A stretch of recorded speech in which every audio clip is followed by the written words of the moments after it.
All these victims need to be heard, and this program should include all of them, not just putting a date on it of March 1st of this year.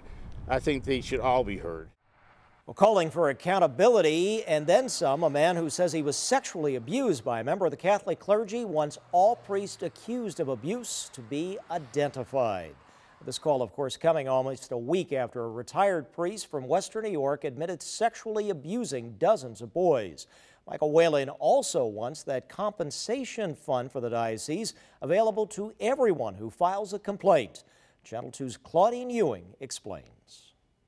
Michael has created a tsunami. Because almost a week after Michael Whalen called out retired priest Reverend Norbert Orselitz, and then the priest admitted to sexually abusing dozens of boys, Whalen wants the Buffalo Diocese to do more. The priests that have been accused should be out in the public eye.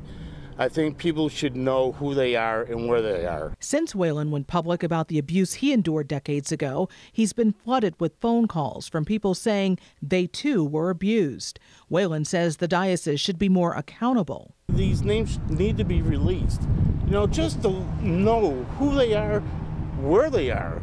Because do you think the people in Springfield knew that Father Norbert was a pedophile and he's living there and, out in the woods, and nobody knows, nobody knew about it. They knew about it, so I think they should release these names. On Thursday, the bishop and an attorney alluded to a list of priests' names from complaints and if they should be released. We are right now engaged in a reconsideration of a policy that I have inherited. It was in place when I came, but we're looking at it anew. There will be no confidentiality. This will not be a situation where the individual makes the claim and resolves his or her claim has to sign an agreement where they don't say anything about it. They can say anything they want. They can say what their claim is, who the priest is. 2 former judges will oversee the compensation program, but Whalen thinks it's unfair that they're only going to deal with cases reported by March 1st. Victims are stepping out now, and they should be included. It should be everybody. The founder of an organization that works with sex abuse survivors believes the compensation program is to simply save the church's image and assets. The power that the laity have are twofold. One, the power of the feet, you can walk away. And number 2, the power of the wallet.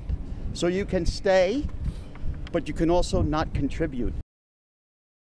The Buffalo Diocese announced last week that they have already paid out $1.2 million over the last 20 years to people who reported clergy sexual abuse.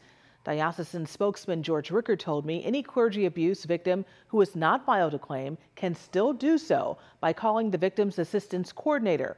We have the number on our website right now on WGRZ.com. Claudine Ewing, Channel 2 News.